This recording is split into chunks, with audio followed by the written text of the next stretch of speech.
Salut et bienvenue sur ma chaîne. Aujourd'hui, on va parler de plusieurs trucs. Mais je commencerai en disant à tous ceux qui sont passés à travers les corrections des derniers mois, félicitations d'être restés. C'est comme ça dans tous les domaines, que vous soyez businessman, sportif ou investisseur. Ce sont ceux qui abandonnent jamais qui sont toujours les grands gagnants. Alors que ceux qui abandonnent, ils répéteront la même habitude et ça les amènera pas mal nulle part dans la vie. C'était mon message de début de vidéo. De mon côté, j'ai pas fait de vidéo depuis un bout de temps, mais je suis toujours dans le marché et je suis très optimiste pour la suite, surtout pour XRP. Parlons maintenant du XRP et des baleines. En ce moment, il y a plus de 2700 wallets avec 1 million d'XRP ou plus. Ce qui veut dire qu'ils ont chacun 3,5 millions de dollars américains. Et avec toutes ces wallets-là ensemble, ça fait le quart du marché d'XRP. Ce qui veut dire à peu près 47 milliards de dollars. Les baleines savent certainement quelque chose que la classe moyenne ne sait pas. On peut aussi observer que en Corée du Sud, le XRP est le leader des échanges en crypto, dépassant le Bitcoin en achat. Et alors que Brett Garlinghouse a témoigné devant la commission bancaire du Sénat américain, le XRP fait toujours une montée impressionnante depuis 2 semaines. Les ETF XRP sont lancés, mais est-ce que le XRP aura une autorisation réglementaire prochainement qui attirera le capital des institutions? Je pense que la réponse est oui. Nous verrons dans les prochains mois XRP franchir son ATH, allant jusqu'à 10 $. Mais je pense que ça va aller jusqu'à 17 $ à la fin de l'année. Dans 10 ans, les personnes vont me dire « Wow, t'as acheté le XRP à 4 $, il était pas cher! » Personnellement, j'ai pu l'acheter à 55 comme tous ceux qui l'ont acheté il y a plus de 9 mois. Et voilà comment je vois le futur d'XRP sur le long terme. Il remplacera tous les systèmes bancaires mondiaux. Je sais que ça semble impossible, mais beaucoup de choses qui semblaient impossibles avant leur adoption complète, comme l'IA et l'Internet, sont devenues une normalité acceptée et évidente. J'ai aussi remarqué quelque chose. Les gens visionnaires sont souvent catégorisés comme marginaux ou minoritaires. Mais au final, ceux qui ont raison sont très souvent ceux qui sont minoritaires. Et pourquoi ça? Parce que la majorité écoute et croit aux médias subventionnés. Les médias subventionnés sont la plus grande arme du système. Ils sont capables de contrôler les pensées et les actions d'une personne. Une des plus grandes qualités en finance est de savoir déchiffrer la propagande des médias de masse. Une chose que je travaille beaucoup. C'est un avantage énorme de savoir où est-ce que les médias veulent vous amener. Il faut faire très attention avec leur info parce que c'est souvent faux et pour vous appauvrir. Revenons au XRP. Ripple vient de faire une demande pour avoir une licence bancaire.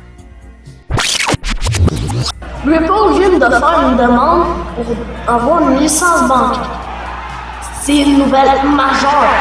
Ripple va devenir une banque avec comme monnaie XRP. Évidemment, les principales banques américaines ont envoyé une lettre conjointe pour annuler la demande d'XRP auprès du OCC, le contrôleur de la monnaie. Est-ce que vous voyez où nous allons? Nous allons directement vers un système décentralisé où ce que toutes les banques et les monnaies fiat perdent le contrôle et les mondialistes perdent leur plume. En comparaison, Shell, qui est une pétrolière active dans plus de 70 pays, vient d'être dépassée par XRP dans le market cap. Les institutions adoptent XRP, alors que le XRP Ledger est passé de 5 millions de dollars à 118 millions de dollars au début de 2025. on voit que l'adoption augmente très rapidement. Des rumeurs de partenariat entre Ripple et BlackRock augmentent le prix d'XRP. Mais l'important n'est pas d'aimer ou de ne pas aimer BlackRock, c'est de profiter de la hausse d'XRP. Maintenant, parlons de l'investissement sur le long terme. Si jamais on investit de 5 à 10 ans, je peux considérer le risque de perte inexistant si jamais on prend des cryptos fiables, comme les leaders de catégorie. L'adoption des cryptos est vraiment en hausse. Et qu'est-ce que ça a créé sur le long terme, à votre avis? On va voir de plus en plus de gens faire des placements dans les cryptos. Pas des investissements à risque, des placements pour leur retraite. Et qu'est-ce qui va arriver quand que la classe moyenne va mettre leur économie de toute une vie dans la crypto? Eh bien, le marché va exploser comme personne ne le prévoit. Ce que je conseillerais aux nouveaux investisseurs est de mettre une portion de leur portfolio aux investissements trading et une portion aux investissements à long terme.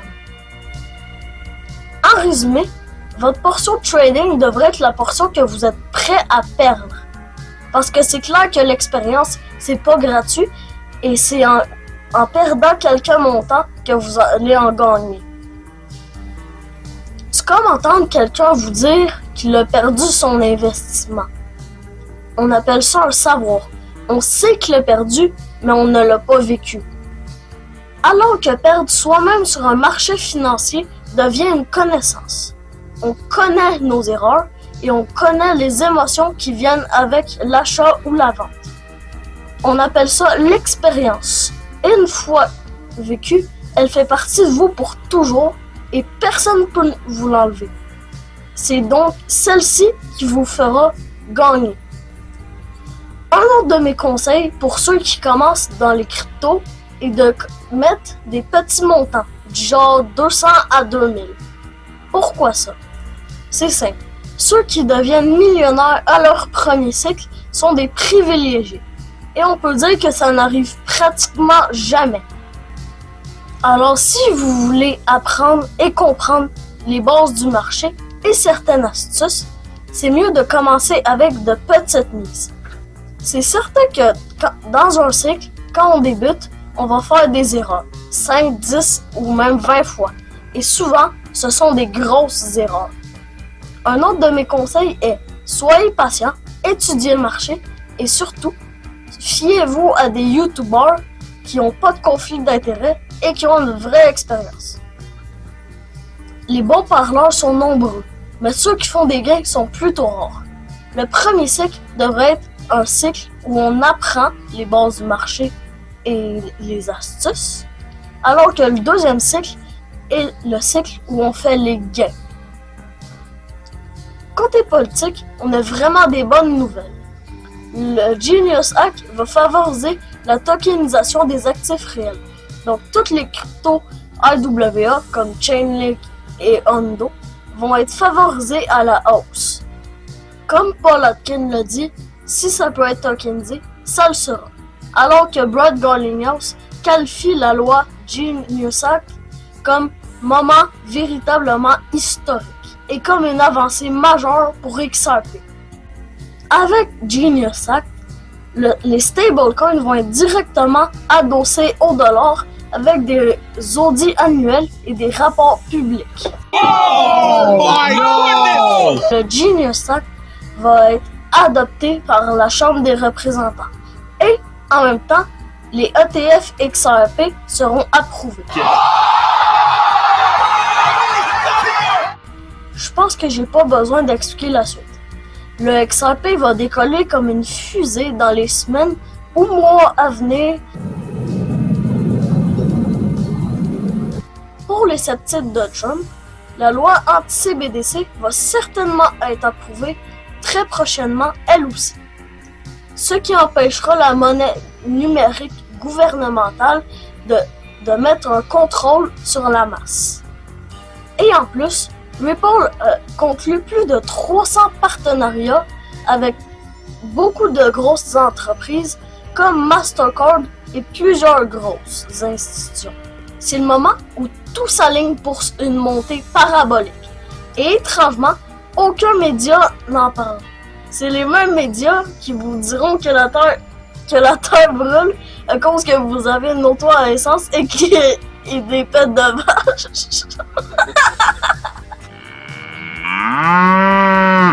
Vous entendrez sûrement parler la semaine prochaine du plan de Trump ouvrant les fonds de retraite au Bitcoin pour 9 trillions.